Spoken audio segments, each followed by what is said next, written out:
Hey everybody, it's time for another Rahdo Rules run through with Ryan, and today we've got Gathering Gloom. Ryan, let's go to town. Thank you, Rahdo. Our quarterly earnings are down. We need to murder the town sheriff and suck out his soul. Here's how you play Gathering Gloom. You and your friends each play a monstrous member of the Charming family, who are just trying to turn an honest profit on a few small business ventures, while the press, the clergy, and the nosy Brotherhood of Light try to shut you down. You might play the role of Samantha Charming, an avowed witch, or of Josanne Dulac, the sister-in-law who Samantha raised from the dead, or Samantha's mad scientist husband, Dr. Elmore Krankenstein, who hails from Thayer University of Numerology, Demonology, Etymology, Astrology, and Dreamology, or Thayer Undead. Barnaby's a vampire, Jack's a werewolf, and Hannah's a zombie with a penchant for eating pâté. Oh, and also brains. Whoever you play, you'll have to work together to resolve a certain number of crises that crop up in the family's two businesses, Bainbridge Universal Mining and Processing, or BUMP, and Elm Shadows Mortuary, or ULM. Or you'll be putting out fires that happen closer to home at Darkmoor Manor. This is a cooperative game, which means that with every turn you take, bad stuff happens. Crises erupt at the businesses and the manor. Villagers grow increasingly suspicious and begin stalking you and your family members, and evidence stacks up against you. Well, thankfully, you have a tool belt full of tactics to help you fend off the villagers, including bribery, coercion, beguiling, and murder. You know, bad guy stuff. You may even be able to turn certain villagers into your willing minions. And if they won't come willingly, you can always cremate them at the mortuary to get rid of the evidence, or bury them in the graveyard and suck out their souls. While all that's going on, the gloom gathers, and the amount the villagers fear you increases. If the gloom reaches or surpasses 50, or you or one of your family members hits 12 or more fear tokens, well, the jig is up. Bainbridge residents and the Brotherhood of Light expose the Charming family for what they truly are, and you lose the game. But if you band together and resolve a certain number of crises, depending on the difficulty level you choose, then you win the game, and the Charming family lives to murder another day. Hooray! You can play Gathering Gloom at 3 different difficulty levels, called Shadowy Gloom, Deepening Gloom, and Darkest Gloom. But I'm just going to refer to them as levels 1, 2, and 3 to make it easier. At level 1, you have to resolve 14 crises to win the game. It's 15 crises at level 2 and 16 crises at level 3. Each difficulty level introduces a larger deck of more challenging Bainbridge villagers to the game. And down here along the Gloom track, different bad stuff happens when the Gloom marker hits certain spaces, but you can ignore some of it at easier difficulty levels. The game has you rolling a red die at every turn that can trigger negative effects. When the Gloom marker reaches this space, the game adds another die that you have to roll, and then a third die up here at space 35. In difficulty levels 1 and 2, you get to skip adding that yellow die so that less bad stuff will happen. The game has you taking turns one by one going clockwise around the table until you either win by resolving all of the crises, or you lose either because the Gloom marker has hit 50 or an individual player has reached fear level 12. You play one of the monstrous members of the Charming family. You start with your figure at the manor, unless you're playing Barnaby, who wakes up every day at the mortuary, because vampire's gonna vampire. My Barnaby figure has lost his head because prototype's gonna prototype, but I think he looks pretty thematically appropriate. Life is pretty sweet right now, so no one in the village is afraid of you. And you just woke up, so you're not exhausted. None of the villagers are stalking you yet, thank goodness, and no one has been able to make any incriminating evidence stick to you. But you also don't have anyone at your beck and call as a minion, so you'll probably want to do something about that. You have a starting deck of 6 helpful Misdeed cards that are particular to your character, and you begin the game by drawing as many cards into your hand as there are players. These Misdeed cards represent the naughty shenanigans you'll get up to in order to keep the family businesses afloat and stay one step ahead of the suspicious villagers. Your turn is split into 3 phases: preparation, action, and cleanup. Let's look at what happens in each phase. Preparation phase. To prepare, first you remove any exhausted tokens that have accumulated on your player mat. Since this is the start of the game, you're already fresh-faced and ready to commit capitalism-fueled evil. Then you have to roll the bad stuff dice, the red, the black, and the yellow, depending on how far the Gloom marker has traveled and which difficulty level you're at, as I explained earlier. I won't go into detail about the effects of each face on the 3 dice quite yet because we're still trying to get the lay of the land here, but broadly speaking, the dice make the Gloom marker go up, they introduce new suspicious villagers, they equip villagers with items to make them more powerful, which is good if a well-equipped villager is your minion, but bad if a kitted out villager is stalking you. The dice make the villagers more fearful of you, they introduce new crises, they add to the evidence mounting against you and your family, and they force you to draw one-off peril cards that make your life, or your undeath if you're a ghost or a zombie, more challenging. After you roll the correct dice and resolve their effects, you resolve any effects that may get triggered as the marker moves along the Gloom track. Again, I won't explain what these effects do right now, but suffice it to say, it's all bad stuff that makes the game more tricky. Action phase. Now that the board is polluted with challenging nonsense, you enter the action phase of your turn, where you can set about powering up your character and dealing with some of those challenges. You have a suite of actions available to you, which you can perform optionally and in any order. They are move to a new location, do the thing at the location you just moved to, play any number of misdeed cards from your hand, use your character's special ability, and resolve one or more crises. If you decide to move, the board has a number of different locations where you can move to. Look for this cluster of circles. And those locations all have an on-arrival ability marked with this little doorbell icon. I said you could perform your actions in any order, but if you're going to do the doorbell thing, you have to do it right away, immediately after moving. You can only move once on your turn, and you can only do the doorbell thing once, the moment you arrive. You can't do the doorbell thing on the space you're still standing on from your previous turn. Each location you move to lets you do something different. We'll dive into all of that in a bit. Your character has a special ability that you can use as many times as you want during your turn, as long as you can pay for it. Samantha the Witch can charm villagers into joining her coven. Hannah the Zombie can eat their brains. Well, we'll look at each character in more detail later.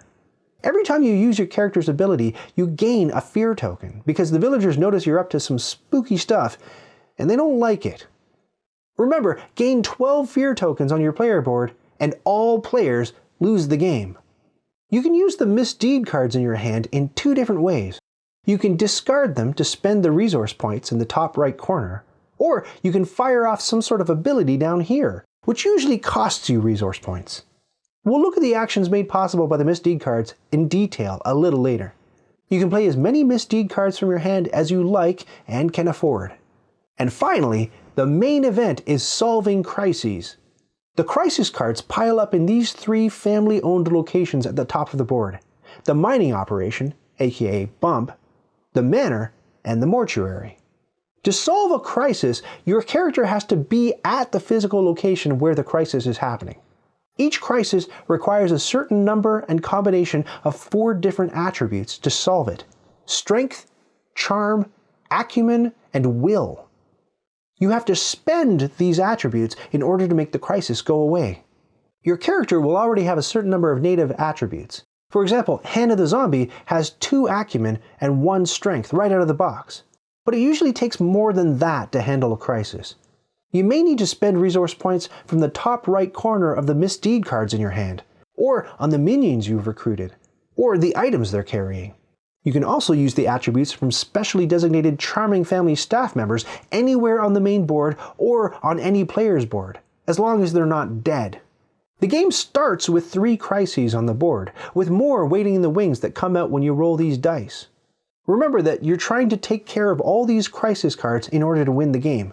So here, the crisis is a strike at the mining company. It's going to take 2 acumen and 3 charm to get it under control.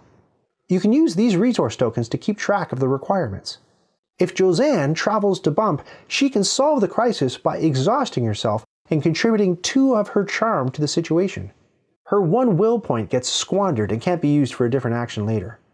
Josanne still needs 2 acumen and 1 more charm to stop the strike, so she exhausts her minion, Handyman Jim Sanders, who is married, so he can bring 1 charm to bear on the situation. And he's worth 1 wild resource point, so that takes care of one of the required acumen.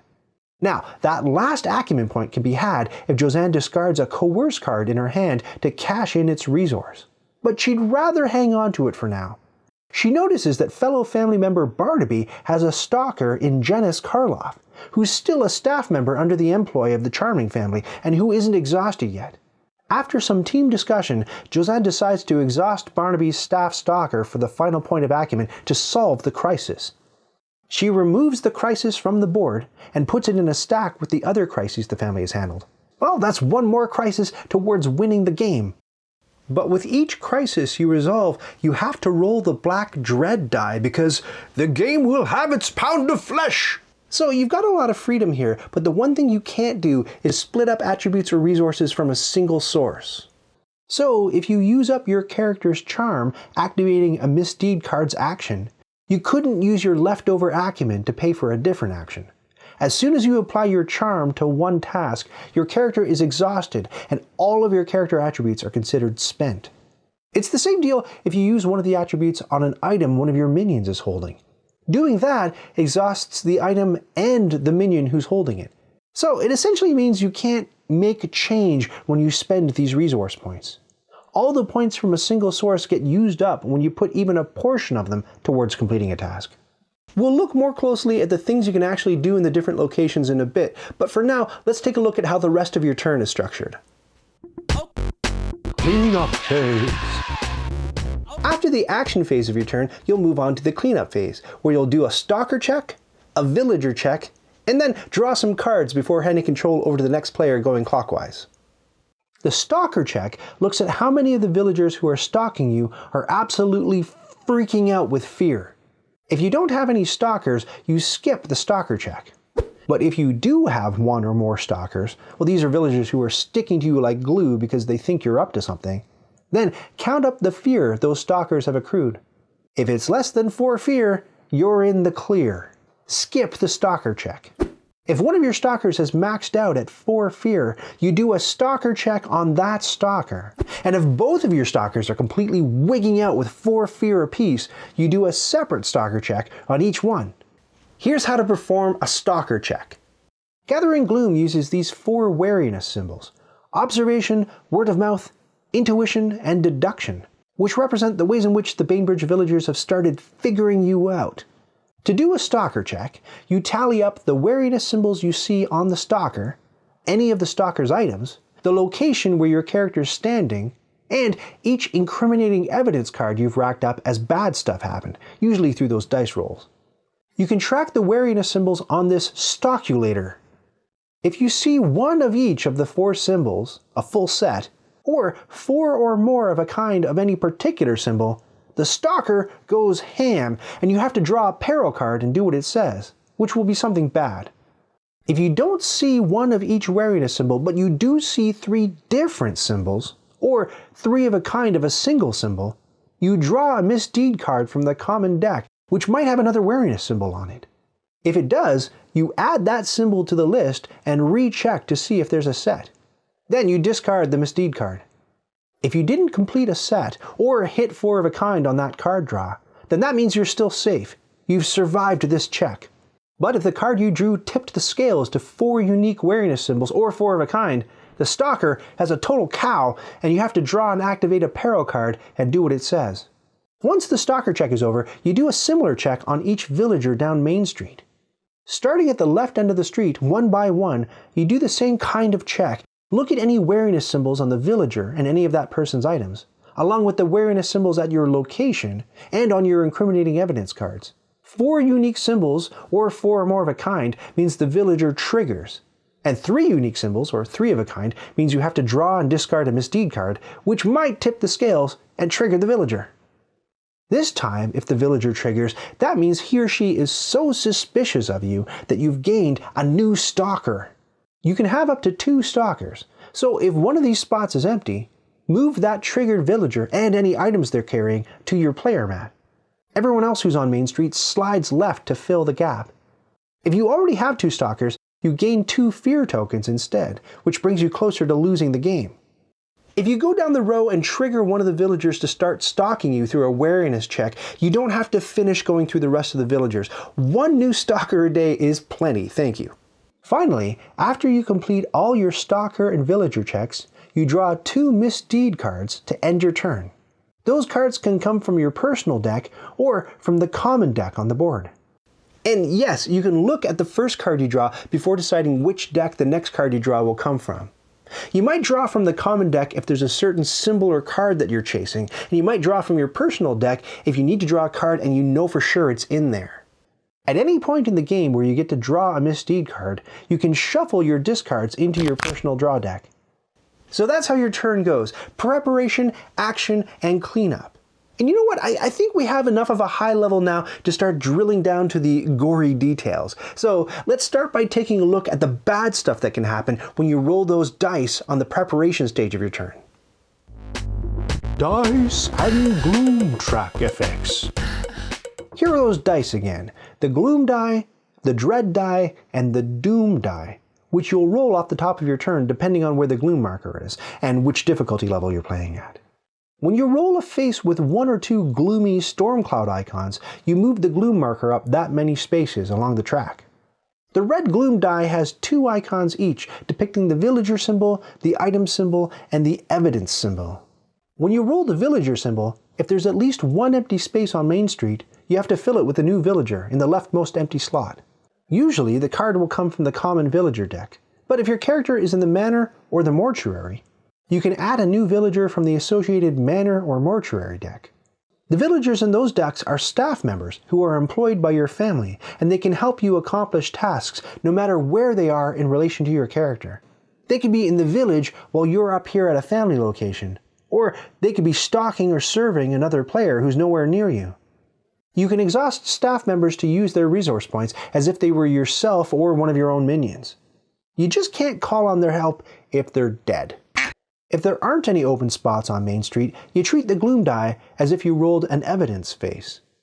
If you roll an item face, you draw a card from the item deck. These cards double as evidence cards. To treat them as evidence, you turn them this way. And if they're acting as items, well, they go this way. Now, the item you draw has to be assigned to a villager somewhere in the game. An item can either be a specialty item, if it has one of these symbols on it, professional, law enforcement, or press, or a common item, if it doesn't. Certain villagers have matching specialty symbols on them, which means they can equip those specialty items. This guy's in law enforcement, so he can equip a specialty law enforcement item like this canine dog unit that has the same symbol. A villager can equip a maximum of 2 items, and only one of them can be a common item. Villagers max out at 1 specialty item of a kind, so this guy can equip 1 specialty law enforcement item, but not 2. So, who gets the item? Well, first you look at your stalkers. First the top stalker, then the bottom stalker if you're unfortunate enough to be that popular. If neither of your stalkers can equip the item, you go around the table clockwise to see if anyone else has a stalker who can take it. Failing that, you bomb down Main Street from left to right and try to give the item to one of these guys. If you still can't place the item, and only if it has a specialty icon on it, then you look at your minions from left to right. If none of your minions can take the item, then go around the table clockwise looking at everyone else's minions from left to right across their player boards. If instead it's a common item that you're trying to place, you skip checking the minions entirely. If you've burned through all the stalkers, everyone on Main Street, and everybody's minions, and you still can't find a villager to take that item, well, then it becomes a piece of evidence. Let's see what that's all about. If you roll the red die and the evidence symbol comes up, you draw a card and rotate it evidence side up. Or, as we just saw, you may have an item that you turned into evidence because it couldn't be placed normally. And recall that if you roll a villager and there's no room on Main Street, then that roll becomes a piece of evidence too. A piece of evidence can either be a clue with this red lightning symbol on it, or an exhibit with this black bag. If it's a clue, do what the card says and then discard it. As an example, this clue makes you gain 2 fear. If instead the evidence is an exhibit with a black bag icon, you make sure all of the evidence is squeezed together in the constabulary's evidence locker / morgue from the top down, and put the new piece of evidence in the highest available slot. If there isn't any empty evidence slot, then you have to raise the Gloom tracker by 1 tick. You pop off the top piece of evidence from the evidence locker, slide everything up, and the new piece of evidence goes at the bottom. Now you have to deal with that displaced piece of evidence. That card may be part of a chain of evidence, like this one, in which case you discard it, draw a new piece of evidence, and resolve that one. Otherwise, you add the card to the side of your player board as incriminating evidence, where it will add wariness symbols to your stalker and villager checks at the end of your turn. If you already have 3 pieces of incriminating evidence stacked against you, then this card turns into damning evidence. You rack up a fear token for every wariness symbol on the card. If there are no wariness symbols on the card, you rack up 4 fear tokens. In either case, you discard the piece of damning evidence.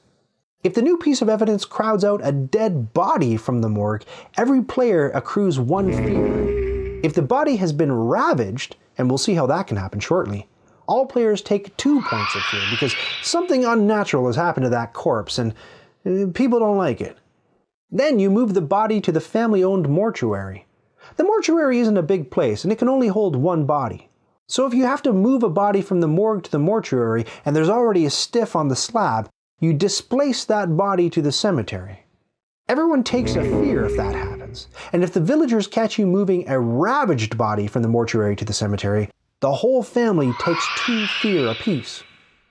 The black dread die, which you have to start rolling after the red gloom die when the gloom is at 18 or higher, has 3 crisis symbols, 2 peril symbols, and 1 blank face. If you roll the blank face, you're safe, nothing happens.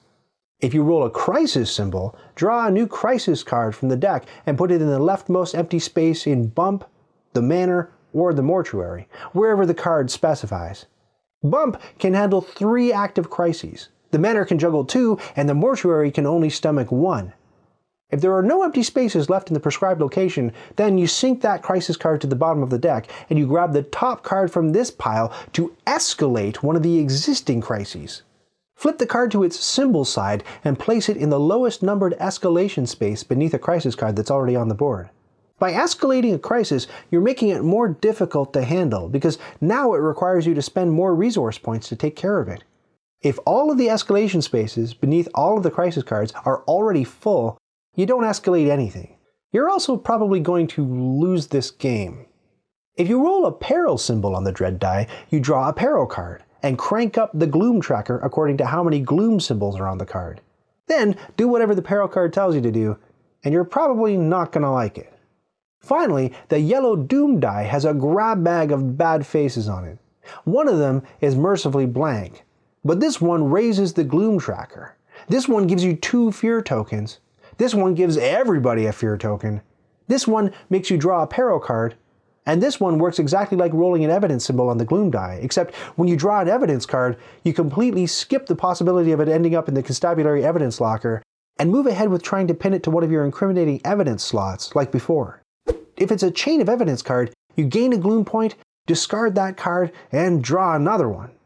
Beyond the bad stuff that those dice do, there are little booby-trapped spaces all along the gloom track that fire off when the gloom marker reaches them. At 10 gloom, you have to roll the yellow doom die as a one-off and resolve its effect.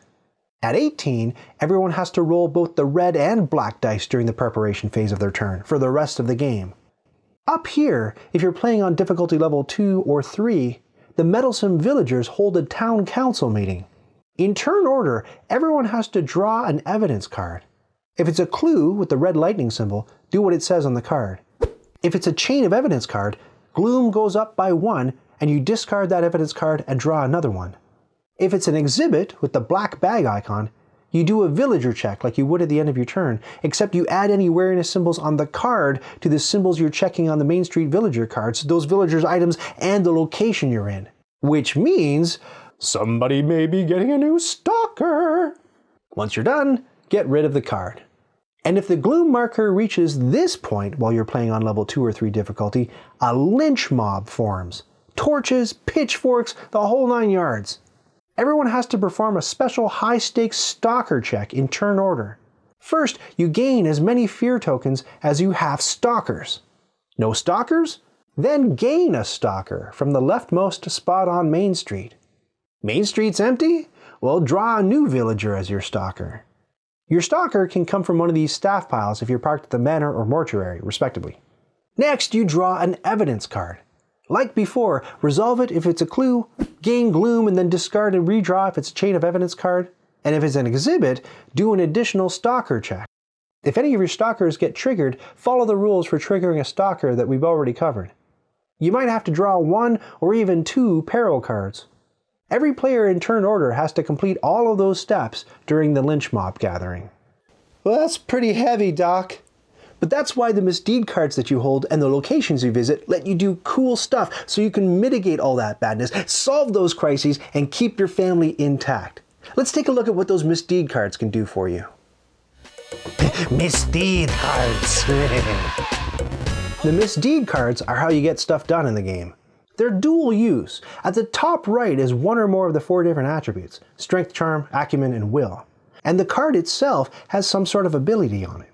So you can use your cards for their resource points to do stuff like solving crises, or you can use their actions to murder villagers, frame people, bribe officials, that kind of jazz. The card actions themselves usually cost certain resources, so you can use the resources on some of your cards to pay to use the actions on other cards. And of course, the resources you pay can also be generated by exhausting your own character for your attributes, exhausting 1 or more of your minions and any items they may be carrying, and exhausting staff member villagers who may or may not be carrying useful items as well. Some of the Misdeed cards are reactive. They let you respond to bad stuff as it happens.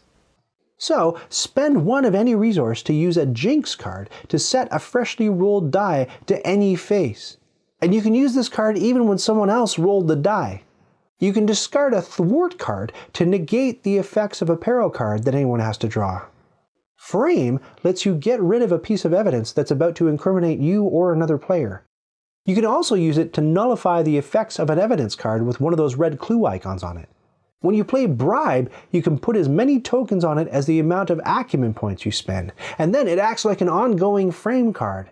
Anytime you want to bounce some incriminating evidence or negate the effects of a clue, you pop off a token and throw the evidence in the discard pile. If the evidence is a body, you can move it to the mortuary without gaining any fear.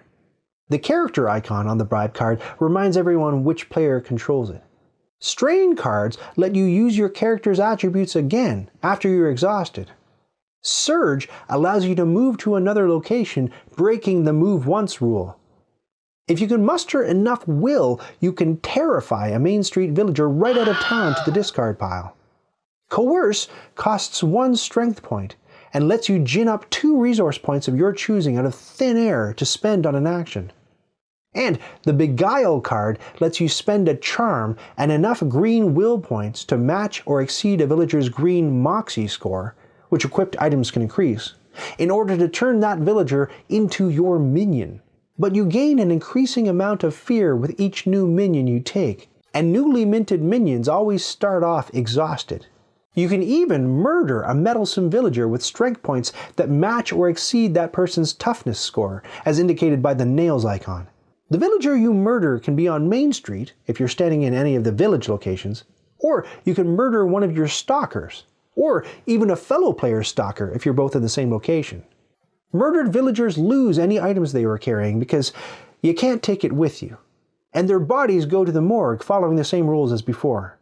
So if you murder someone and there's no room here, you might end up with a piece of evidence pinned to you, or causing the whole family's fear to go up if you displace a body. A number of Misdeed cards have penalties on them in the bottom right corner. Don't forget about these when you use the Misdeed cards for their actions. There's no hand limit to the Misdeed cards. You can hold as many as you like, and you can play as many as you like or can afford to on your turn. Played Misdeed cards go back to your personal discard pile. And remember that anytime you go to draw from your personal deck, you can shuffle your discards into it before drawing. Well, that's how the Misdeed cards work. Now let's take a look at the useful stuff you can do at the different locations in the game. Location actions. The actions at the bottom of the board with this icon are in the village, while the 3 locations at the top of the board are family locations. If you want to mess around with the villagers on Main Street, your player token has to be down here instead of up here. All of the locations in Bainbridge can accommodate multiple players. In fact, if you're in a spot with another player, you can give that player one of the Misdeed cards from your hand. The only hitch is that the card has to go in that player's discard pile. And as we just saw, you can even murder a fellow family member's stalker if you're both standing in the same place. You can use Deceive to get rid of your fear and theirs if you're in the same location. Certain locations draw more suspicion to your character than others, which plays into the villager and stalker checks at the end of your turn. Like, why is that hairy guy with the ripped jean shorts and a bushy tail hanging out at the morgue so much? And remember that you can move to a new location once on your turn, and when you get to where you're going, you can use that location's on-arrival action marked with the doorbell. When you arrive at the constabulary and morgue, you can spend 1 acumen or 2 charm, again either from your character, one of your minions, or a living staff member anywhere in the game, or one of your misdeed cards, to suppress evidence. Remove the topmost evidence card from the evidence locker and discard it. If you have 1 or more minions with a law enforcement specialty, or if there's a staffer somewhere with that specialty, you can exhaust those villagers to suppress more evidence. At the Elm Shadows mortuary, you can spend 1 green will resource to either cremate a body in the mortuary and discard it, or move a body from the morgue into the mortuary where you can deal with the body a little more discreetly. In either case, you gain one of these special recast tokens. You get to spend recast tokens to re-roll a die if you don't like the outcome, or at other locations to make your card attributes wild, as we'll see in a sec.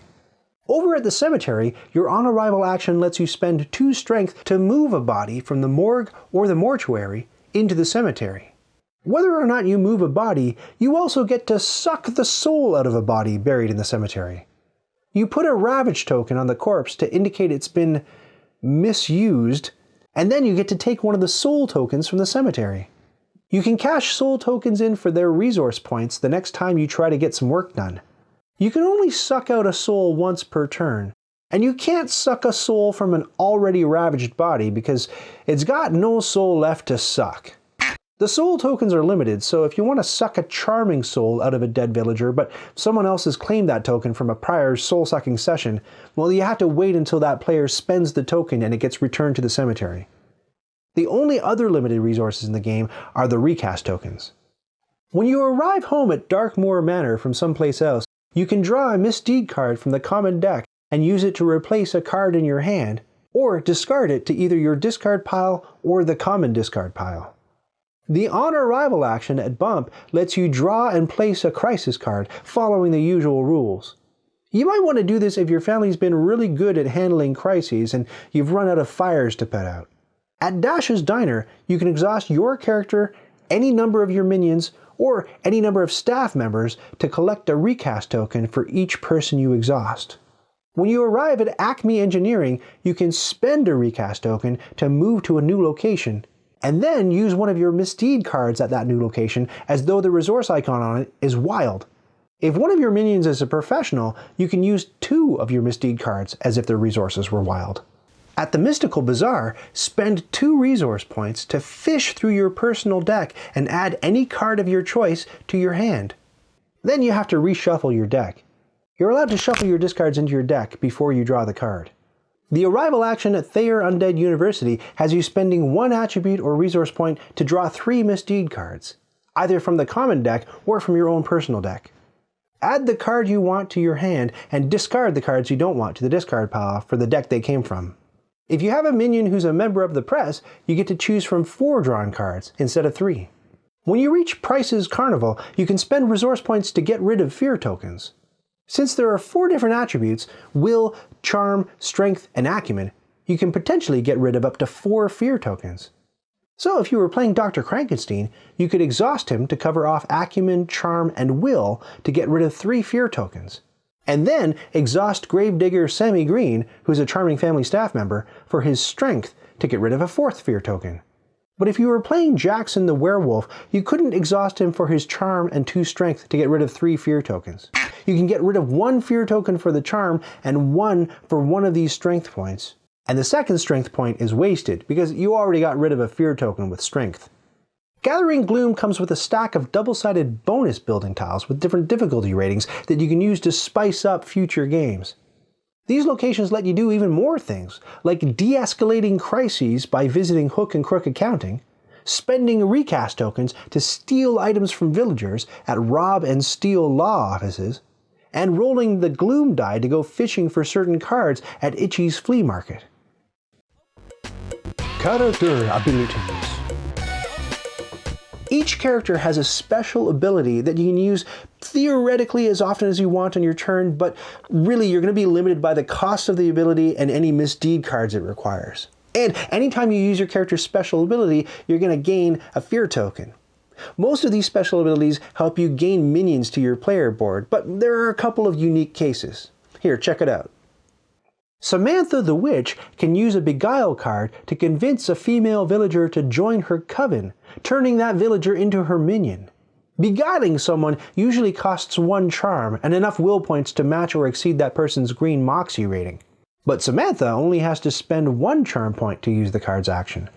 She has to take 1 fear for using her special ability, but she doesn't have to take the usual consequences for the card.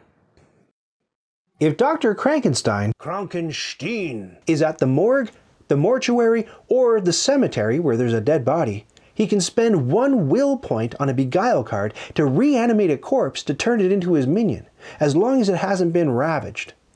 Or if he's somewhere in the village, he can murder a villager from Main Street and then immediately reanimate it. The advantage of doing it that way is that the murdered villager gets to keep his items, whereas a corpse usually loses its items when the body gets shipped to the morgue. Reanimating a corpse saddles the good doctor with 1 fear, and the card gets him 1 fear and 1 evidence card draw. Barnaby the vampire is the only character who starts every turn at the mortuary, because he needs to sleep in his coffin every night. He also has to spend 1 resource point of any type whenever he wants to move to a new location. Wherever he ends up, he always travels back to the mortuary at the end of his turn for free. Barnaby's special power is to drain the blood of a villager he just murdered, which lets him draw 4 misdeed cards from the common deck or his own, but the cards all have to come from the same deck. The dead body gets a ravage token on it, which means that if it gets bounced from the morgue to the mortuary, or the mortuary to the cemetery, everyone gains 2 fear and no one can suck out its soul in the cemetery. If Barnaby wants to use a lighter touch, he can simply drink the blood of a villager at his location, which merely exhausts the villager and lets Barnaby draw 1 misdeed card from the common deck or his own deck. Both draining and drinking blood net Barnaby a fear token. Jackson the werewolf can use a strain card to bite a villager and turn him into a minion by spending strength points equal to or greater than that character's total toughness, as indicated by the nails icon. Biting a villager adds a fear token to Jackson's mat, along with 1 more fear from the strain card. Josanne the ghost can use a murder card for free to scare a villager to death. She gets 1 fear token for using her special ability and 2 more from the murder card itself. Hannah the zombie's special ability is, of course, to eat brains. As long as a corpse where she's located hasn't been ravaged, she can eat its brains, but doing so ravages the corpse. Eating brains lets Hannah draw 3 misdeed cards from her deck or the common deck. Like Dr. Krankenstein and Barnaby, Hannah can immediately use her special ability on someone she's freshly murdered before the body gets moved to the morgue. She takes 1 fear for eating brains. Certain characters have vulnerabilities that prevent them from messing around with particular villagers. For example, Josanne the ghost is vulnerable to anything holy, so she wouldn't be able to haunt a villager who's carrying around a bucket of holy water. Likewise, Jackson can't do anything to a villager who's holding 1 or more items made of silver, but both characters are allowed to control minions equipped with items they're vulnerable to. They can use the actions on their misdeed cards on villagers to whom they're vulnerable, as long as any resource points they spend come from somewhere other than their own inherent special abilities, attributes, or cards. So Jackson the werewolf can't bite a villager who has a herbal item, but he can direct one of his minions to murder that villager, as long as the points to power the murder card come from the minion or a staffer or other misdeed cards or soul tokens anywhere but from Jackson himself. Setup. To set up the game, lay out the main board and shuffle and stack the peril, manor, mortuary, and evidence cards. Put the red doom die here, with the other 2 dice nearby. Pile the attribute tokens, fear markers, recast and exhaust tokens nearby, and the stockulator. Put the gloom marker on space 0. Assemble your villager deck by weeding out the 7 villagers with special abilities in these little boxes at the bottom of their cards. If you're playing at difficulty level 2, Deepening Gloom, shuffle 4 of these special villagers into the deck. And at the hardest difficulty, Darkest Gloom, shuffle in all of the specials. The villager deck goes here. Draw 4 villagers and add them to Main Street, and deal 1 to the cemetery. Put the Soul and Ravage tokens there too. At difficulty level 1, you need a deck of 14 crisis cards. It's 15 at level 2 and 16 at level 3. Put the crisis cards here and deal out 3 to the locations at the top of the board, depending on where the card tells you to put them. Bump can hold 3 cards, the Manor can hold 2, and the Mortuary can hold 1. If you draw a crisis card in excess of what the location can handle, sink it to the bottom of the deck and try the next card until you've got 3 crises. The remaining crisis cards go face up here, where they can act as crisis escalators if things go poorly. Everyone chooses a family member mat and standee, or figure, which starts in the Manor. Except for Barnaby the Vampire, who starts in the Mortuary, where the poor guy's just trying to get ahead. Everyone starts with a shuffled deck of 6 Misdeed cards designated for their character. Draw as many cards as there are players for your starting hand. Shuffle all the other character-specific Misdeed cards into the common deck and place it here. The first player is whoever most recently murdered a villager, tried to cover it up, and buried its body just after harvesting its soul. That player gets the start player token. Begin the game with that player taking turns going clockwise around the table. And now you're ready to play Gathering Gloom. Thanks, Ryan. I think we've got it. And if you folks would like to learn a little bit more about this game, you can follow the links that are on the screen right now or down in the show notes in 5, 4, 3, 2, 1.